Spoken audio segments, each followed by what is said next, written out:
Today I'm speaking with Frank Bourassa. He's been called the greatest counterfeiter of all time. Frank was charged with counterfeiting 100,000 US dollars and was facing 60 years in prison and extradition to the United States. What makes his story so incredible is that on the day of his trial, facing essentially life in prison, he had one ace card left up his sleeve. That was that he did not counterfeit $100,000 like they charged him. Instead, he counterfeited $250 million US dollars to perfection. When he offered to surrender $250 million in fake currency, the prosecutors turned down that 60-year sentence into a $1,000 fine and 0 jail time. Frank's story has been covered in GQ magazine, Business Insider, and many other TV programs. We covered a lot and got started discussing the paper recipe for US currency. This episode was definitely strange, but I feel like it was pretty damn interesting. Before we begin, to thank you for checking out the brand new show, I want to give away a PlayStation 5 to one of my viewers. All you have to do is like this video and subscribe to enter. That's it. Full details in the comments. Now please welcome Frank Bourassa to the Welcome Home podcast. Step a little bit at a time, you gotta feed it to them like a sandwich. If you shove all of it at once down their throat, they're just gonna choke on it. So you gotta feed them a little bit. Yeah, could we add, this special type of fiber? Because I've been doing my research, apparently it'd be good, and then you say, yeah, we could do that, and then you have several conversations about that, messaging, and then you can tackle the next step. Then about special. Could we add a polymer UV strip in there somewhere, and that type of thing, and to make sure that I wouldn't stick out for the time that I was needed to build up this rapport. Like I said, I always mentioned that the bonds that we wanted to start with would be $30 bonds and $40 bonds, so that it wouldn't point to banknote directly, so it was less suspicious. And then I'd made up this big firm where I was working at, and I was the one in charge of the firm that I came up with. It was a Keystone. What was it called? Keystone Trading. Damn. Sounds legit already. Keystone Trading and Investment Company. Yeah, that's what it was. Keystone Trading and Investment Company. And I was working over there under the name of Jackson Maxwell. That was called. See, I'm glad I asked the paper question, because for some reason I just assumed, I said, Frank, $250 million of fake currency. He must have paid off the paper mill. He must have paid off this person, paid off. So you're telling me you didn't corrupt any paper company. You just slowly convinced them and hoped their ignorance would work. And that's very interesting. I thought you were paying everyone off for some reason. No, you can't do that. You're not going to be, no, you can't, because, no, it's someone you don't know. You can't meet them, and they are law-abiding people. By design, law-abiding people by nature. They want to do law-abiding stuff. They hate everything that doesn't follow that mindset. They just hate it. And even heavy criminals, when everything goes nice and smooth, everybody's there and ready and smiley and all that. When stuff turns ugly, even, hitmans and killers, will turn their vest. They do. Almost all of them do. So you cannot expect a law-abiding someone to hold up if something gets, if it turns nasty on them. And it can at any time. And if they get to them, like I said, even the hardcore criminals, most of them won't hold. So you have to know that this is not in their nature. So trying to bribe them, first, it's a horrible idea, because you're telling them, this is what I want to do. You don't know them. You can't do that. They're gonna call the cop. Then you know for sure that they know. if you try to finesse your way around that and try to get it done without them knowing, then if you do it right, they're not going to know. But worst case scenario, there's a chance that they won't know. As opposed to if you tell them, then there's 100% chance that they do know. You told them. What they do with that information is out of your hand from then on. So you're not controlling anything. It's the worst idea ever. You really can't do that. Yeah. It's your life down the road. You're talking, tons of time in prison. Even as you're massaging this paper mill and you're finessing and you believe they believe your cover story, eventually you got to order pallets, truckloads of this paper. In the back of your head, are you saying, am I going to get raided as soon as this comes to Canada? Or so walk me through the ordering process of the paper and what's going through your head, because I'm sure you didn't have complete faith that everything was all good. Well, I did have complete faith to the extent that I worked the whole thing myself. I put up my own money on it, and it was a ton of work to get to that. And the people, and I mean, it implies a lot of things. I was willing to do that. I did that, and I spent my own hard-earned money on it. So I was really, really confident enough to do all of that. That being said, it is not a grocery store that you're purchasing. And so there is obviously a possibility that, if something slipped, you miss, whatever it is. Whatever the reason why you got caught is not going to make any difference down the line. If it's either you getting caught or you're not getting caught. So it's the end of your life, or it is, you're good, healthy, and rich. There's no in-betweens, really. They shouldn't be unless you plan really, really good. So yeah, there comes one day where you say, all right, all that stuff that we've been talking about for the past 6 months, I'm going to go ahead and order that. So they say, well, you need to pay us. So you say, yeah. So you need to set up payment, offshore bank accounts and stuff, and then you pay them. And then they message you one day, say, well, your order's ready. So is only the order come in, or is it come in, with Interpol and, all of them? You can't know for a fact. So you got to prepare for it just in case. So yeah, so there comes this one day where you say, all right, a shipment is left. It's coming, by sea, and then you wait for it, and then you get a message saying, well, your shipment has arrived. You can come pick it up. Well,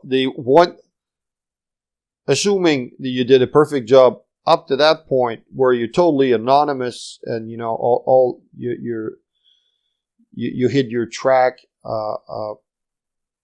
well on everything, computer-wise and website, nothing can lead to you.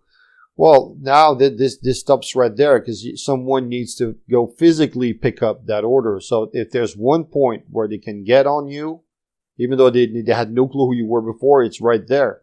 So, but you have to. So I sent one of my guys who was he was prepped ahead of time that he was going to have that. He was going to be paid accordingly, but still he was going to need to go in and go get that order. So he went and did that, did all the paperwork, and then got trucks, and then they loaded it up, and then he left from there. And then from there, well, anything can happen, because the cops are really, really, I mean, they know what they're doing. They're the best that they have. At that level, it's Secret Service. I mean, the money is not going to be a problem. Whatever it costs. I mean, if you want a chopper, if they want 12, you're going to get 12, whatever. So then it becomes they're either following you. If you miss the clue or something, they're either following you physically, or they place bugs in the boxes, in the pallets themselves, and you need to make sure that this is not going to follow you all the way to the print shop, because then once again that's the end of you. So what I set up then, I planned this route who left from the port where the shipment arrived, And then I planned this route when one of the entrances to one of the highways that we needed to take, it narrowed down to one lane in one place. And you can go around that. So I had the truck go there, and I had one of my guys follow that truck. And in between, right behind my guys who was following them, there was another guy, me. His job was to, was driving a car, and his job was to, when he got to the narrow part of the entrance, he had to stall the car there for 20 minutes to give time for the truck to go away. So I said, if we're being followed physically, they're going to get stuck, because I had planned the route well, and they couldn't have moved out of it. It was a really heavy traffic area, so it would have been bumper to bumper. It was actually, but so it would have given time for the truck to escape and to go away. So now we're stuck with the possible helicopters, and the bugs in the stuck. So helicopters, we kept looking, and there weren't any. And then 20 minutes is a long time to go on a driveway, on a highway. So he was far enough, and we were kind of pretty sure that there was no helicopters. And I had a parking lot that I had planned ahead of time, where he was going to, drive this long on a highway. Then you need to get this parking lot, and this is where he parked the truck. And then we put surveillance on that truck for 3 days, just sitting there, just see if, once again, this is not a clear-cut case where police going to come swarm the truck. There's a possibility where they're going to just put eye on it and see if any of us would go back to the truck, right? You don't know. It's a sketchy game. This part of the deal is very, very tricky. And then we surveilled the truck for 3 days, and we didn't see anything that felt weird, looked weird, or anything. So from there, 3 days later, when he got the truck, and then he drove closer to where where the print shop was. I had built the print shop. And then closer to that, I had to go to a second parking lot where we did the same thing all over again. So we had it sit there for 3 days, and we put surveillance on it to see anything, just in case we could get anything. Everything felt right. And so I rented a second truck, and then we put the two trucks back to back, and I had my people go there. Plus I had one guy, he was doing security sweeps and stuff, so he swept the whole first truck to see if there was any bug in the truck or anything that we could have missed. And during the same time, well, my guys, they were unstacking all the boxes, opening every one of those boxes, looking inside if they could find physical bugs inside of it, and then getting those boxes stacked up on separate pallets, new pallets that we put in the second truck. So there were fresh pallets that opened all the boxes. They stacked them back on fresh pallets. So I knew the pallets weren't bugged. Or they could have hollowed out a leg or something and then stuck a bug in there. You don't know. But the other ones were fresh one. All of the boxes have been opened. And then I know that we were clean. So we left from there. Then if they wanted to catch us, they had to physically be on us. And then we were on the lookout for that. It felt like they weren't there. We couldn't see anything. And from there, we drove straight to my print shop. Once we got a print shop and I closed the door behind it, then I knew that's it. It was always going to be filthy rich. There was no two ways about it. As you were telling me that sequence of events, I was feeling anxious just hearing it from you directly. For those who are listening, we were talking about your troubles with anxiety and panic attacks much earlier. What you just walked me through sounds incredibly stressful and would lead me to have a panic attack. So where are you mentally during all this? It sounds like your attention to detail maybe mitigates your anxiety, or are you freaking out? No. Before I had my crash and that panic attack phase, I mean, there was literally nothing in life that could faze me. So it's not even remotely a concept that I could relate to So I just kept working and working, and tons of people told me, you need to watch out because you're going to burn yourself out. It made no sense to me. I couldn't. It was just. It's not my. I'm not stressed by any means. It just doesn't weigh on me all that somehow. Just how I'm made, I guess. And when this panic attack thing happened, my life turned ugly for I don't know, a couple of years, 3 years, until I could figure it out and reset. But I mean, we're talking about it now, and we only go over it for a little bit of time. But the amount of research that I did on the thing to make sure that I would understand it, what it is, how do we fix it, how is it fixed, what I knew. I mean, it was research, pure medical research that I did until I figured it out, and I did, and I fixed it 100%. I went back to the same old me that I was before. I mean, there's nothing that can rattle me really. I don't know. I don't feel stress. I don't feel anxiety. It's not in my temper. I'm just not like that. But which why it was a total surprise when I crashed. So I was good about it. Actually, it's something that I actually enjoyed because I need to have the challenges need to be there for any project. It doesn't necessarily have to be illegal stuff. If it's legitimate businesses, like I explained earlier, it involves, growing the company, starting the company, and so it's a ton of work. It's a lot of challenges to. It's something that I need. If I know everything about it, and if there's no risk involved, I'm not interested. So it's something that's feeding me. It's positive feeding that I get from that type of situation. As you're talking about this, you talk about it with real passion and almost inspiration for this, like I would be talking about one of my songs. What strikes me, and I wonder if this is the case, someone might hear your story, they see the clickbait title, $250 million, they think it's all entertainment.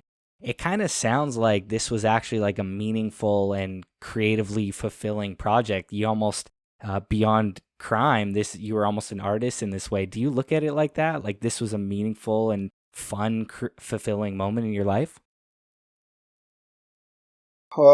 Fulfilling, totally. It really was. It was a nice project and I mean, I done so much in my life, which I mean, down to the little things.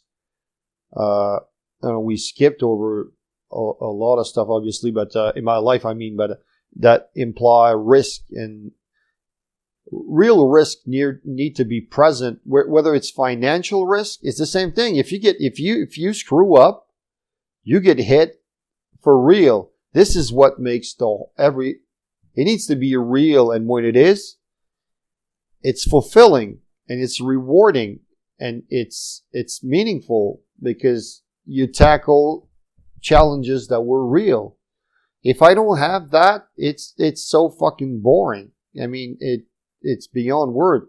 So it's something that I need to feed my brain that constantly, which is why every project that I take on, I usually do for 5-6 years or something. By the time I figured all of it out, then I get bored, and then I need a new one.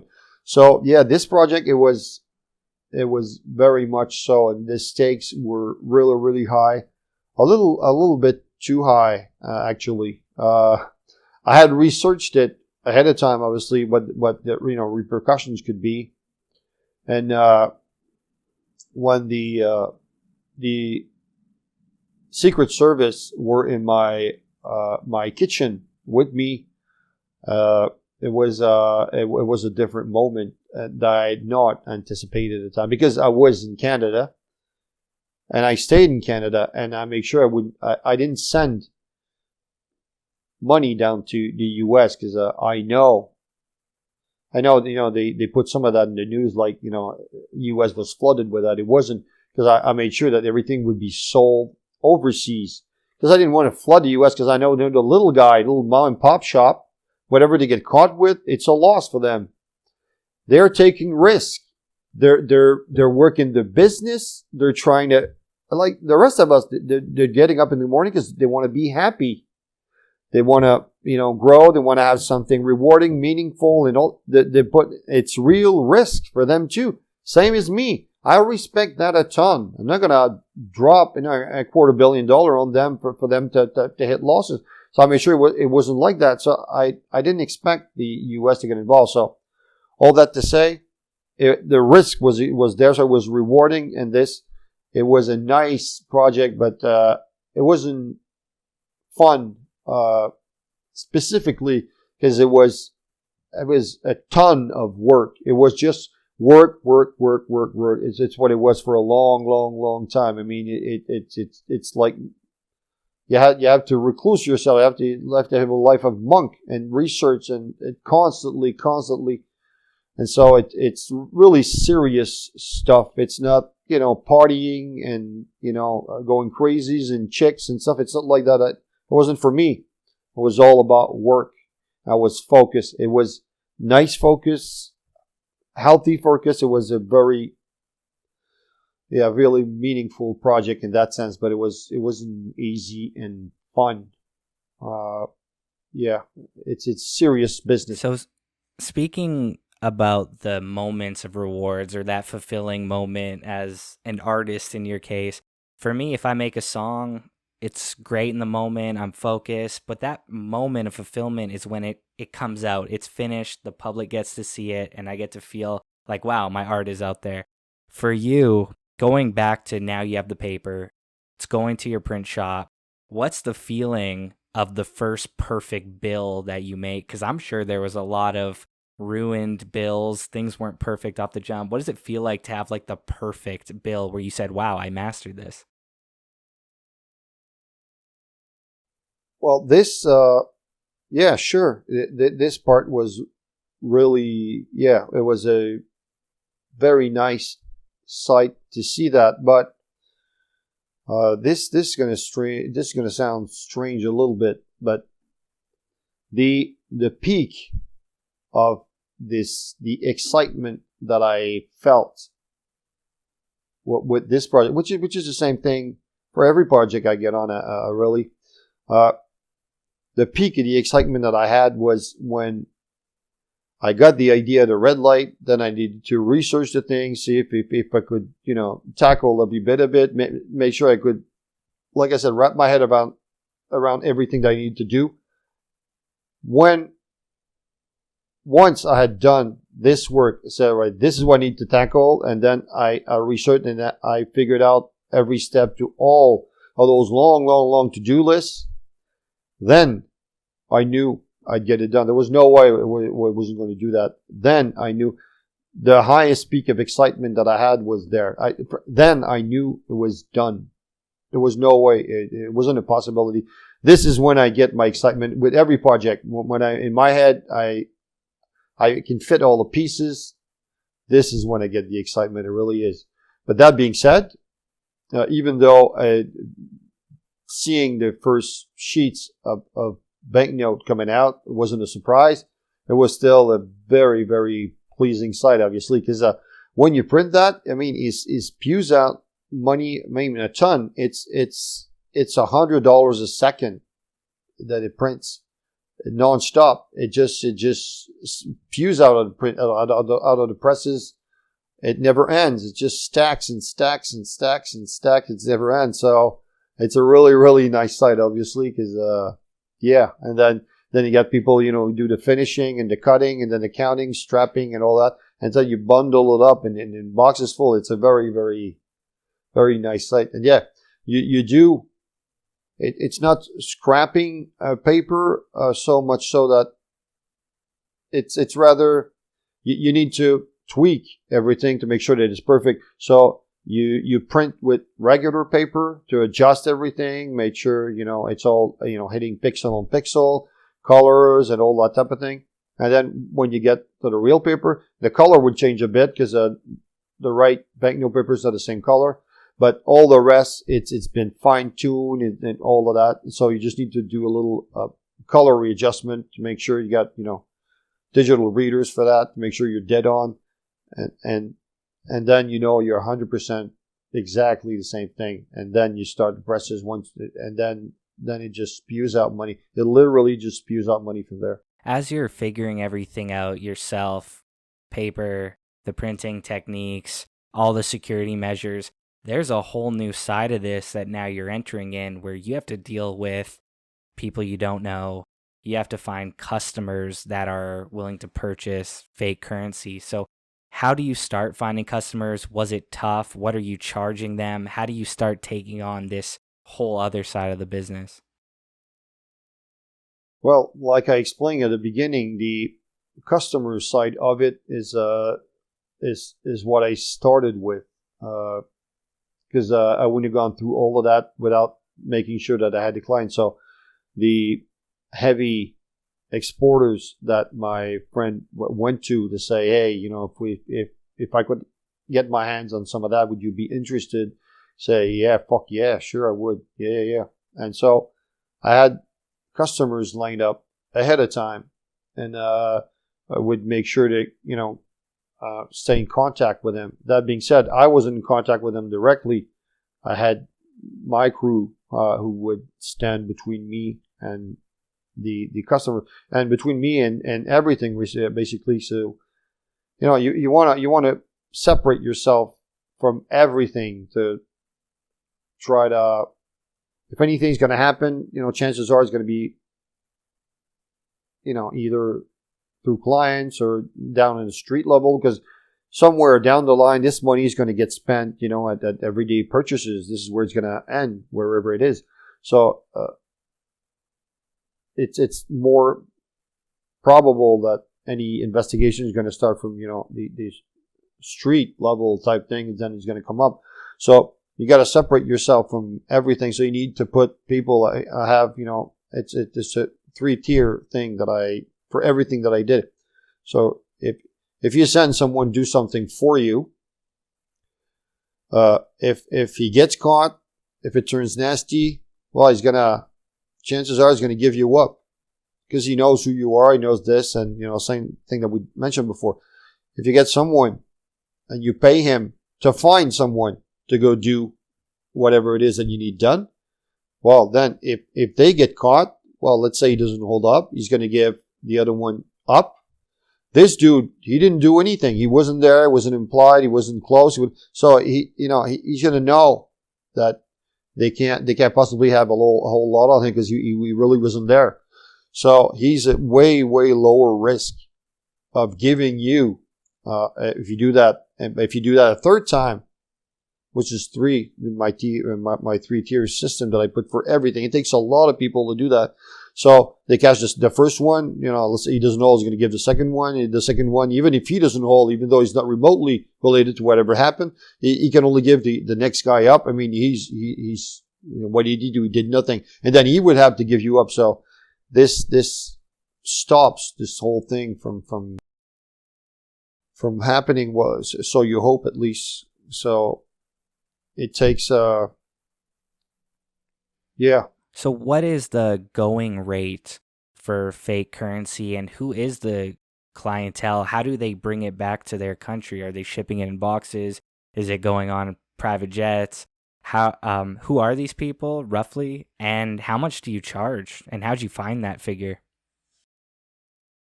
Well, there can be probably many types of people who could serve as customers. The one I wanted, it was one step that was way more complicated than it needed to be, in the sense that me being so close to the U.S., it was easy to flush everything in the U.S. I knew people down there, from prior, I knew people who were dealing stuff, through the U.S. and all that. So it was the easier. But I didn't want that for the very reason I mentioned before. I didn't want to flood the market over there and just sink, mom and pop shop. I just didn't want to do that. It was from the first day I needed people who were exporting stuff. It could have been anything, but you need to be exporting. So my guys talked to regular people who were exporting legal stuff, but they were just too frightened to get involved into counterfeit. Said, no, I'm not doing that, I'm not doing that. So I ended up, not that it was a bad thing, it was really okay. We ended up with dealing with criminals that were exporting drugs. So they were used to everything that it takes to, get around a bunch of hurdles that, people need to go over there, and transportation and trucking and all that. And plus they were used to risky stuff and all that, being involved, exporting drugs. It's a heavy operation, obviously. So I ended up dealing with that. So I knew they were exporting to the right places. I knew it wasn't going to be spent here. And so it was perfect. And well, how they do the exporting exactly, I don't know. Because, I didn't want to be friends with them. I to this day, I don't know them. And I never talked to them. Like I said, there was my people in between me and them. So how they did that exactly, I don't know. But I'm guessing it probably involved getting shit in containers. But I don't know. I really don't know. And as far as pricing went, well, you talk to them. You talk to a bunch of different people involved in that, different dealers, different criminals. You get fairly quickly that, the going rate was about 25-30%. And since my banknotes were, top notch, were identical, so I was selling mine for 30%. Wow. I imagine, obviously the government treats the selling of drugs very aggressively, but maybe in my head, and maybe this is inaccurate, I just imagine all governments treat counterfeiters even a level above drug trafficking. So were there any big time kingpins or drug dealers that have been in the game for a decade that were like, whoa, Frank, this is too sketchy even for us? Because once you get into that money game, a whole different level of government starts calling. Oh yeah, and the very customers that I ended up selling to, which were the drug exporters. I mean, we're talking heavy people. All of them were saying that to my people. Oh, this is scary stuff. It made no sense to me. In one side of it made no sense to me. I said, how could you be saying that? I mean, they're exporting like I don't know, container load or whatever it is, but it made no sense to me, whatever they're saying. And at the same time, those people are doing the real thing. They are doers. They're not talkers. They are doers. If doers mention this, it's probably it. It probably is a big thing. It probably is tons of heavier consequences. Otherwise, they wouldn't be frightened by it. All of them were. This really, really surprised me, and they were totally right. And it turns out that down the end, it's at the same level. It makes no sense to me to this day, but nevertheless, it's what it is. It's on the same level as murder and kidnapping. I don't know why, because it's not. There's no violence. There's no anything. But I mean, they take their money extremely seriously. They really do. And so, yeah, when we see that level of criminal getting, you can see them clenching when talking about that. They were really, it was making a difference. You see, wow, this is something I didn't expect. It's really a big thing. It's got to be rattling when someone that's been in the game at that level for a decade is looking at you like you're the fucking crazy person for even bringing up this thing. But I feel like we covered the startup. We covered once you're in business. Now let's cover when things are going good and when things take that left turn. So how long are you in business for, and when do things go left? Well, from the time we started printing, I printed for 5 months. And how it works is for as long as you didn't sell anything, you can't possibly be at risk of anything because you haven't sold anything. The risk that you experienced before with suppliers and that type of thing, you've done that. This is past. You're good. Now you're safe. By the time you sell your first notes, well, hopefully it's going to go good and all that. Research everything, you this and that. But, you're going to be perfect. You hope so. But, there's always a little chance that not. So by the time you sell the first one, well, this dude buying it might be whoever. So I printed every bit of it before I sold the first one. So I would print it for 5 months nonstop, all that I had, in one go. And after that, I closed up shop, and then I didn't go back. To this day, I didn't go back to that place, and because this is where most of the money would sit, and this is the big place to catch for authorities. This is what they want: the print shop, the actual equipment, and the money.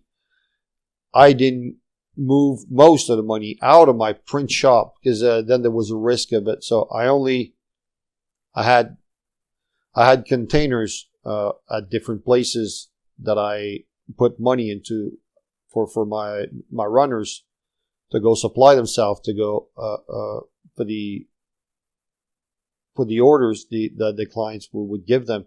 So you need to resupply and then take care of the orders. Outside of what I had put in the containers, which was a part of it, the rest sat in the print shop. So I never went there.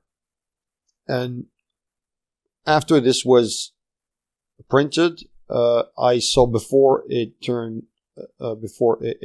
everything went down crashing, it was 9 months that it took.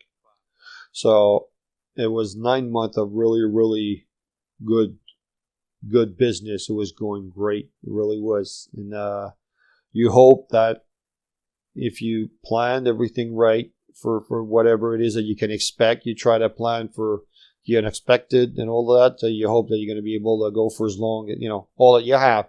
But you have to know going in that there's a high possibility that it's going to crash at some point, because like I say, it's not a grocery store. A lot of police are out there looking specifically for people like you when you're doing that. They're looking to stop. Secret Service have been created. Most people think a Secret Service main job is for security of the president, stuff like that. Secret Service were created to protect money well before they had in their task list to take care of the president. Wow, I had no idea about that at all. I thought it was most people protect the president. No, most people don't know that. If you go ahead and you research that, it's going to tell you exactly that. They were made. It's years and years and years and years later that they added the presidential stuff to their duties, but they were created specifically to protect the money. They take it seriously, and they're onto you a lot. So So speaking of how well planned you are, and how you talk about being very analytical, you're like an engineer when you talk. You like to check every single box. How do you end up getting caught? And in the back of your head, was there something you could have planned for to avoid that moment? No, unfortunately, there wasn't anything that I could have done in my case. If you're gonna get stopped at some point, and like I said, it's kind of possible / likely that this is going to happen at some point. You gotta go in expecting that this is going to happen, because if you don't, you're not going to prepare for it. So going in, this is a mindset you need to have. But whatever the reason is, there's going to be a reason, obviously. And whichever it is, this is going to sink you for sure. In my case, one of the clients, the number of clients that I started with, it were going good, nice, and steady, and all that. It was going a little slower than I would have hoped. So I said, we're gonna add one more client. It was my call. I said, I'm gonna add one more client. So my guys talked to a couple of them, and everything, anything that would happen, anyone that would talk to, I vouch for. I need to vouch for everything. I need to research and check, and all of that. I did the same thing for that client too. So a couple prior to that, they said, well, it'd be this guy who could, I know him from this and that, and then I say, well, no, I don't like it. No, not this one. And then this last one said, well, those dudes, they got this. They were involved in construction equipment. They were stealing construction equipment and trucks and stuff like that, and they were reselling it wherever. And he said, they have one guy who's a part of their crew, and I mean he's a hell of something apparently, and he can get rid of whatever they have and this and that. So all right, sounds good. So he gave me their name. I did the checkup on them, all that I could. Long and hardened enough that I felt that they were okay. So I okay this client too. So I said, yeah, looks good. We're going to start with him. So we did. So he placed, a small order. Like usually was like 100,000, the first one to start. And then he started, with 100,000. And then next day he said, can we have a second one? I said, yeah, sure. So then it went like that for a couple of days, like 5-6 days or something. So I said, well, yeah, it's kind of going good for now. So I'll say hopefully, he might kind of grow to, 250 and then, 500,000 or something. So yeah, it was looking good. But what ended up happening with me was that their guy who could get rid of anything, we've been working with them for months and months. I think it was over a year. Well, this guy turned out to be an undercover RCMP officer, which is the equivalent of the Secret Service.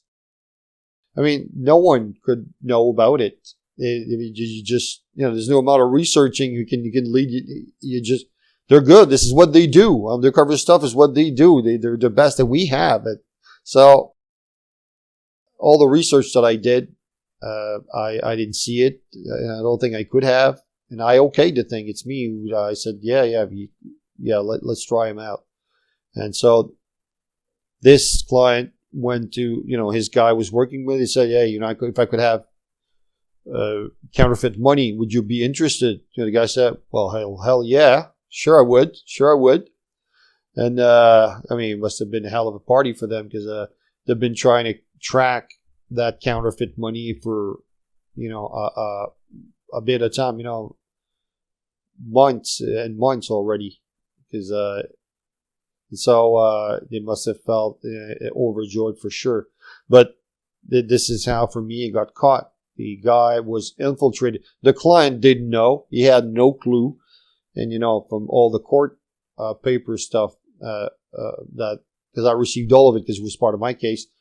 And so I know for a fact he had no clue about it. I had all the transcript from the body pack.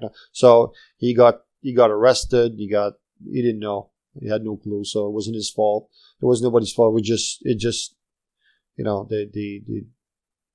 name of the game. It's a risky stuff, and there's going to be a reason at some point. So now the question becomes, did you prepare for that reason or did you not? Because now this is past. You got caught. You're stuck. You're chained up. You're caged up. What are you going to do about it? You either prepared for it or you didn't. If you didn't, that's the end of you. When they bring you in and they start interrogating you, do you think this is a Canadian crime and it's just RCMP, or do you know that the U.S. government are about to fly in? Well, no, the U.S. government were not about to fly in. The U.S. government were in my kitchen when they came and arrested me at 5 a.m. I have Secret Service agents, plural, were in my kitchen along with tons of RCMP officer with bulletproof vests saying Secret Service on it, like on movies. When it's in your kitchen at 5 a.m. and you don't live in the U.S., you know things are serious. You don't need much explaining. You're gonna pick up on it really quickly. It was a surreal something. I was really surprised by that. Oh yeah. When they start questioning you, what are they asking? What are they trying to get? And do you have any idea of how much time they're going to try to make you face? I knew the amount of time that I was facing on the Canadian side, because I had researched it ahead of time. Because if you do the crime, if you get caught, you got to do the time, right?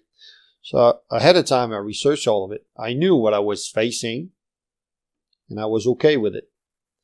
When Secret Service came into the picture, then there was a whole new something, because I hadn't researched that beast.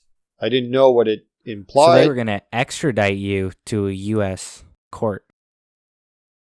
Oh yes. And so they interrogated me for hours and hours and hours, and they wanted me to, like they do. It's their job. It's their job. This is what they're supposed to do. You have to know that going in.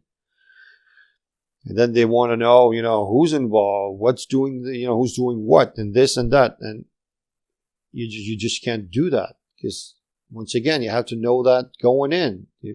Whatever happens, it's you. So you're not helping, doing anything, and they're not there to be friends. They're there to hang you. This is how it works. This is the name of the game. And then they interrogated me for a ton of time. And then Secret Service, they had Secret Service walk into the interrogation room, and they explained that this is how it works. You did that, so it's our money, so you're going to be extradited to the U.S. And the floor disintegrated below my feet, literally, because said, well, if you go down that road, once you're stateside, what are you going to do, right? You're gonna try to scream your way out of getting locked up. That's it. That's the end of you. So, and you're so far away, you're not going to have any visits. You're not going to have this. My father was old at the time, and I saw, you're not going to see my father. My father's going to die. That's the end. That's the end of everything that you know about life. It's same as El Chapo right now. That's it. That's the end of this dude. He's locked up. He's not coming out. Then, if El Chapo can't come out, well, Frank Bourassa can't come out, right? That. So it's a very, very serious. It's not even a serious proposition. It's they inform you that you're getting extradited. You're already locked up, so it's not like you can say, "Listen, let's talk about this." It's not a negotiation. Whatever they say goes. This is terrifying. And then they said, "Listen, and when you involve in counterfeiting, if you do, fair amount of it or more, well, it splits into three different charges. So you got manufacturing, you got possession, and then you got distribution. Well, it turns out in the U.S., each one of them is 20 years. And then they pull out those sheets of paper, which gives out what the law is in the U.S., and they have you read it. And then I kept reading it. I said, and all it said is that, well, you're done. And I was reading it. I said, well, listen, this doesn't apply to me. Oh yeah, it does. It's our money. Well, but I did it from here. Regardless of what you thought it was going to be like going in, you're coming with us. we're finishing up here, and then we're leaving. We're leaving where? They're going to come in stateside after this. So we're letting you know we're finishing up here, and then we're leaving. I mean, what are you going to do? And said, and then they offered me to sign. He said, if you sign this 60-year here, and if you give us everyone who was in the operation, we are going to stop at you. You're not going to get more than that. And we're not going to go after everyone, everything that we can to the full extent that we can. You're going to get this. And, some of the people you mentioned are going to get hit too, but it's going to be the extent of it. If you don't, whatever, because we're very, very, very interested. We're reporting to Washington every day. I kept saying to myself, did he just phrase out his sentence with my name in Washington in it? In the same, it can't be good, right? He said, damn, I mean, this is going horribly. This is the end. And he wants me to sign 60 years, which I'm not going to do. And give out everyone, which I'm not going to do either. So you just get to this one point where, what can you do? They take your say side, you take your say side. I said, no, I'm not doing this. And they said, all right. Then they locked me up. And as far as I knew, at this point, I was getting extradited. And I was just waiting. But I had contacted my lawyer ahead of time. Not ahead of time, but after they arrested me, you're allowed to make a phone call, same as you. And so I contact my lawyer, who's the best there is. He's been my lawyer for a long time. And so he said, all right, let me get working on this. And so this is all I knew. My lawyer was working on this, but I had extradition paper file and all this, and then I was locked up already. So they brought me to jail. We got this done. Then we went outside. We got into a car. I thought we were going to the airport. And as they were driving, the street, the route that we're taking wasn't leaving to there. So you kind of felt, I said, where are we going? And then they drove me all the way to the jail here that we have in the city. I said, oh, then this is all right. Okay. I still thought I was going to get extradited, but and so I stayed there. My lawyer came, and 6 days later, and then he was granted a stay on the extradition. It took 6 days for me to learn about that. I've heard you say in multiple interviews and articles, I actually wrote down the quote here, my lawyer is the best in the world. You give a ton of props to your lawyer. You've shouted out your lawyer in several articles. Why was your lawyer the best in the world? And how did he or she pause extradition or remove that from the table? I'm sure the U.S. wasn't happy. No, well, my lawyer is the best because you probably didn't deal a whole lot with lawyers yourself, I'm assuming, but most of them, it's a very unhealthy step in life when you get to deal with those, because many will just take you on a ride. It's going to cost you a lot, and they don't care a whole lot about you. They care about their pockets and all that. My lawyer is he's, I mean, it's hard to put into words, but he's in it to win. He's got pride into winning, defeating. I mean, this guy literally dominates in courtroom. It's something. I'd often joke with him. You need to sell tickets for every time you go to court. People need to come and see that. He's nothing like the lawyers that He's going there to fight. He likes going out. He likes leaving. He knows going anywhere. People are freaking intimidated by him because he's so over empowering. I mean, this just his temperament. It's how it is. He's a fighter. a dominator. He's in there to win, no matter what. And very, very, very few lawyers have that in them. He fights. And even, I mean, several times, when I was not present in the court, I'd have all the tapes of what he did. I mean, whether I'm there or not makes no difference. He's fighting. I mean, it's quite a sight to see this guy work. He really is amazing. So at what point, I guess there's so many parts of your story that make it read like a movie, whether it's the 250 million, whether it's the ups and downs, but obviously the conclusion of this movie is the deal that you worked out. At what point do you drop the bombshell on your lawyer, and what does your lawyer say, and how do you start working out this deal with the government?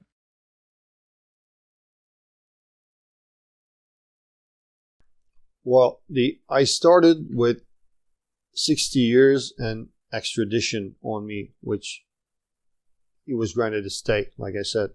So when we started a court proceeding, this is the point we were at. And so because I planned for it, I knew that I had this ace up my sleeve that I could use. Maybe it was going to be easy to use it, maybe not. But the longest I waited for him to work his magic in court and try to get my sentence, I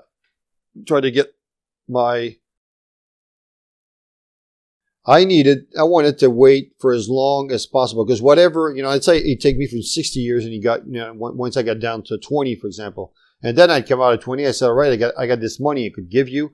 Well, maybe they could have said, well, we'll cut it in half or whatever. So I wanted to wait for as long as he could run no more. It would be a dead end, and then where the Crown, which is the authority side lawyer here, is how it's called, the Crown attorney, where he'd say, well, at this point, we don't care. We're going to trial. So that you don't want anything, we're going to trial. So until that was going to happen, I wasn't going to have anything to say. And this took a long time, years. And then you go back, and then you see your time going down. And then at one point, it just stopped. I mean, we got to a point where it was yelling a lot with my lawyer, because he said I was getting unreasonable. And it was true that I was. He didn't know that I had something else. He had worked miracles already, but I wanted to wait until the very end, because it made no sense to go before that. I had nothing to gain to go before. So towards the end, I mean, it was a fraction of what it was at the beginning, and was still turning it down all the way until Crown would say, well, fuck it, we're going in. And at one point it did happen. And so when that did happen, I said, well, it really is the end of them. So they're done with negotiation. That's it. So then I had to pull out, this ace that I had planned for. And when we walked into the courtroom at that time, my lawyer, just prior to that, he was in a little room negotiating with the Crown, like he was time and time before. And then he said, all right, you wanted a trial? Well, you're going to be happy, because we're having one right now. So that's it. Well, here we go. I said, all right. So Crown walks in. He doesn't stop. He walks in. I say, all right, that's it. And then my lawyer follows, and then it's me. And then there's like this little hallway just before the actual courtroom. And then a Crown walks in, and then my lawyer walks in, and me. And then this is where I stopped him, because we're going to trial right now. So I said, I got to talk to you. He said, well, there's no talk anymore. We don't have a time. We're going to trial right now, so there's no talk. I said, no, I really need to talk to you. I said, well, what do you want? Well, what is it? What is it? This is what I said. I said, if I had 200 million, could you do something with it? So what do you mean? If you have 200 million? I said, I mean exactly what I said. If I had 200 million, could you do something? Could you get rid of whatever it is that's left on the table? I want all of it gone. Could you do that? Said, don't tell me shit like that. If I go in there, if I talk about something like that, I could lose my license. If anything happens, you can't go in there and stay stuff. And then whatever, I will lose my license over it. I said, when have I told you anything? That wasn't exactly it. Forget about your license. I'm going to take care of your license. You take care of me. Take care of me. Forget about your license. I got your license. I can have 200 million. Said, wait for me here. He went back in the court. He talked to the same crown attorney. I mean, it took like 20 seconds and they just zoomed right by me, but going out this time. And then they went right back to that little room that they were just prior to going in. So they zoomed right back into the same room. And then they started negotiating. And then my lawyer he was a happy camper because he had, another tool that he could use to further win, further dominate, further this. I mean, he was a happy camper by then. But he was quite shocked. He didn't know. I didn't tell anyone because I knew when I would get this out because they were all the way up to that. I had surveillance on me 24/7. There was a car in front of my house 24/7. And I knew when I mentioned that, it would just double up or triple up on it. And then I wouldn't be able to move or anything. So before I even mentioned that to my lawyer, because I could see the end coming. It was getting harder and stiffer, and yelling was getting more intense and all that. So I said, well, we're approaching the end. So just a couple of months before that it got to the end point of negotiation, I said, well, I'm going to get the money moved because I think they're gonna say yes. I think they started mentioning from early on that they wanted money and they wanted a printing press. So I said, this is what they keep talking about. So I had which I had planned 2 years ahead of time. 2 years before, the very first thing that I started, that I planned was my exit strategy of the whole project. It's the very, very first thing. And then I set that into motion and it worked perfectly. So I had someone go get the truck and printing press and then put the truck at a place that I told them years and years ago, this is where I want you to go put it and this. And after that, I talked to my lawyer 2 months later, and then it was ridiculous, and then it was helicopters. And so you go from facing 60 years and extradition to the U.S. U.S. government hates you, Canadian government doesn't want to deal with you, to what's the final deal, and what does it feel like when your lawyer tells you that you won't be doing any prison time? Oh, this was really, really nice, obviously, because you can see sentences going down, but still, this deal settles everything final. So you can put all of this behind you. It's it's closure. It's what it is. It's closure. It's you made it, you did it, you planned for it, everything. It worked exactly as planned, and you came out winning. It's a nice feeling, obviously. To celebrate the new podcast, I'm giving away a PlayStation 5 to one of my viewers. All you have to do is like and subscribe. That's it. Full details in the comments. Good luck.